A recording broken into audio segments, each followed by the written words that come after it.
साथीहरू आज चाहिँ हामी यहाँनिर तपाईहरुलाई इस्कुसको जरा कसरी खन्ने भनेर चाहिँ भिडियो बनाउन गइरहेको छौं। ल साथीहरू हामी चाहिँ यहाँ इस्कुसको जरा खन्दै छौं। अब यो दुईटा बोट चाहिँ हामीले अघिल्लो हप्ता खनेको थियौं। यो दुईटा बोटमा चाहिँ 70 केजी तरुल निस्केको थियो। त्यो चाहिँ अब घरमा खाइसकिदैन, सेल गर्न लगियो।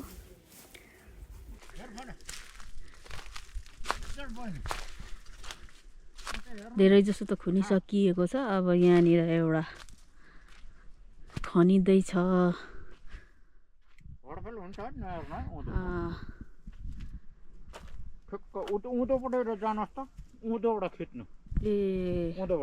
हाम्रो इस्कुसको जरा खन्ने दाजु चाहिँ यहाँ हुनुहुन्छ।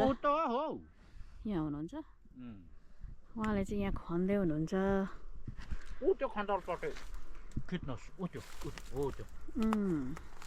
भर्खर सुरु हो दाजु यो?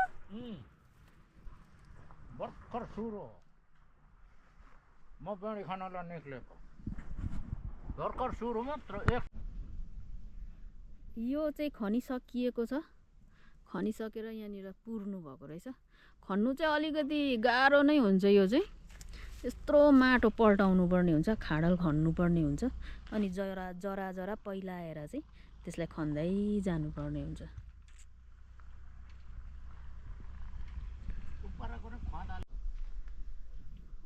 यसको इस्कुसको झ्याल चाहिँ सुकिसकेको छ। अन्त सुकिसकेर पनि यो कोही चाहिँ अझै फल्ने क्रम छ। यो चाहिँ अन्तिम हो। अब यसको जरा खन्दै गइसके पछाडि चाहिँ सबै यो सकिएर जान्छ। अनि फेरि नयाँ सुरु भइहाल्छ। यसको चाहिँ 500 मनको 40 केजीको 500 40 केजीको चाहिँ 500 ले बेच्छ। यो चाहिँ 100 रुपैयाँ केजी भन्छ। 100 रुपैयाँ केजी हो। कुन चाहिँ 100 रुपैयाँ केजी? तरुल चाहिँ? हजुर, यो तरुल चाहिँ 100 रुपैयाँ केजीले जान्छ। यो दानाहरू फलिरहेको छ, तिनीहरू चाहिँ 500 रुपैयाँ मन। 40 केजीको जान्छ। 40 केजीलाई 500 भन्छ। यो घरबाट चाहिँ 100 रुपैयाँ केजी, बजारमा गएपछि चाहिँ कतिसम्म पुग्छ? बजारमा 120 सम्म जान्छ तरुल। घरबाट चाहिँ 100 रुपैयाँले जान्छ। व्यापारीले लगिसके पछाडि चाहिँ 150 देखि 200 मा बेच्छ केजीको है। हजुर हजुर, त्यस्तै छ। ल गाउँमा बसे पछाडि चाहिँ राम्रो हुन्छ। ल यहाँ हरेचन्द दाजुले चाहिँ फेरि स्टार्ट गर्नु भएको छ। रेस्ट गरे पछाडि तरुलहरू चाहिँ भट्टाभट निस्किने क्रममा छ। यो बोटबाट कति केजी जस्तो निस्किन्छ होला हौ? यो बोटमा 80 केजी निस्किन्छ। 80 केजी निस्किन्छ र एउटा बोटबाट? हजुर, त्यति चाहिँ निस्किन्छ। यो ठुलो बुट्टा पनि छ। सबैभन्दा रोजा बुट्टा यही हो। हजुर, आस लागेको पनि यही हो। यसमा चाहिँ छ वरिपरि खन्नु पर्छ। लिमेक गरेर अहिले यो एक छेउ मात्र खोप्रामा खनिँदैछ। बोता डल्लै यस्तो सबै नै छ। अब हजुरहरूले पनि देख्नु भएको होला, यसरी खन्दा रहेछ भनेर। यहाँ पनि निक्लिरहेछ। उँधोपट्टि उता खोल्दा कति छ होला, उँभो खोल्दा पनि कति छ होला जस्तो लाग्छ मलाई। एकदमै कठिन हुन्छ यो खन्नुको लागि चाहिँ। यत्रो माटो खाडलहरू पल्टाएर चाहिँ निकाल्नु पर्ने हुन्छ। त्यसैले पनि यो चाहिँ बजारमा जाँदाखेरि चाहिँ महँगो भएर जान्छ। इस्कुसको जरा बजारमा महँगी छ भन्ने कुरा सबैलाई थाहा छँदैछ। हाम्रो दाजुले चाहिँ आफ्नो चिया पानी व्यवस्था सहित चाहिँ यहाँनिर बस्नु भएको छ। अब घरिघरि रेस्ट गर्दै चिया पानी खाँदै होइन, बेलुकैसम्म खन्नुहुन्छ। हेरौँ कति निस्किन्छ।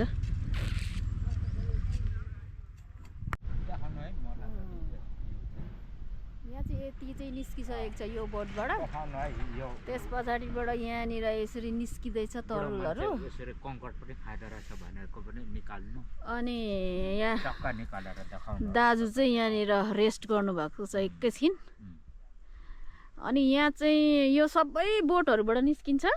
सबै निक्लिन्छ सबै सबै सबै ए भनेपछि त कति जति चाहिँ निस्किन्छ होला हौ अब पनि राम्रो कति जति चाहिँ निस्किन्छ होला अब निक्लिन्छ यो सबै मेलै मारे खन्दै जानुपर्छ अनि मेलै मारे फेरि पुर्नुपर्छ सबै राम्रो हुन्छ फेरि पछाडि मचान लाउनु पर्छ दाना बन्छ ठाक्रा ठोक्री लगाएपछि मचानहरू हुन्छ अनि मेलै मारी हुन्छ फेरि जेठ असारदेखि बेच्नु थालिहालिन्छ दाना पनि आज खनेको चाहिँ यति नै हो अहिले खनेको उतापट्टि पुर्नु भयो होला उतै पनि अहिले भर्खर यो सुरु गरेको हो यो चाहिँ सुरु गरेको हो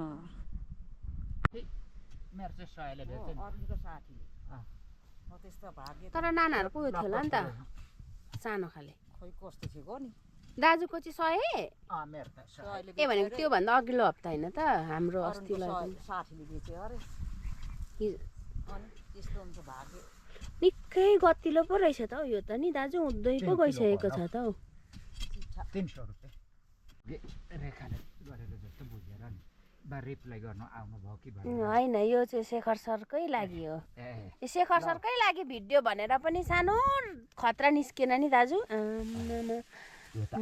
हेर कान्छा दाजुलाई पनि जित्यो नि हौ म मजाले उ गरिदिन्छु झन्डै घोच्यो नि दाजु त्यसले शेखर सरको लागि मजाले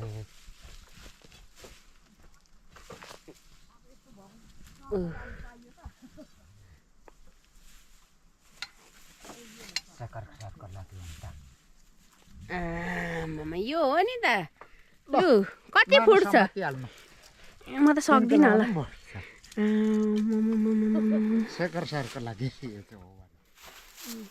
खतरा हो अहिलेसम्मकै हिजो कान्छा दाजुको योभन्दा सानो थियो हाइट चाहिँ मोटो चाहिँ योभन्दा मोटै हो तर लम्बाइ चाहिँ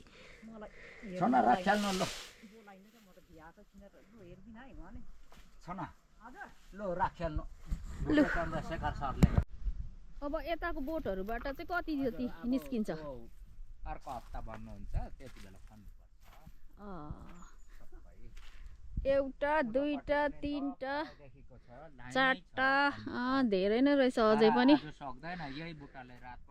लगभग 100 केजी त यहाँनिर बेचिसक्नु भयो होला अब यहाँ 2 बोटको आज खन्ने क्रम छ यो पनि सेलै गर्ने हो यो घरमा खाएर सकिँदैन अहिलेसम्मकै हाम्रो घरमा यति लामो चाहिँ फलेको थिएन खतरा दामी छ यो चाहिँ अघि खनिसक्नु भएको यो चाहिँ 2082 सालको के हो यो जरा इस्कुसको चाहिँ केही खेर जाँदैन है साथीभाइहरू जरा शुद्ध खाइन्छ यसको दाना पनि खाइन्छ मुन्टा पनि खाइन्छ जरा पनि खाइन्छ दिनभरि खनिएको तरुललाई चाहिँ अब इस्कुसको जरालाई चाहिँ यसरी यहाँ थाक लगाइँदैछ सबै जम्मा गरेर यो चाहिँ सेल गर्नुको लागि रेडी हुँदैछ यो पटक चाहिँ जरा पनि धेरै नै निस्किएको छ अस्तिको हप्ता पनि धेरै नै निस्किएको थियो लगभग 60-70 केजी जति सेल भयो अब खाएर सकिँदैन त्यही भएर सेल त गर्नु परिहाल्यो यसपालि पनि यो 80-90 केजी जति निस्किएको छ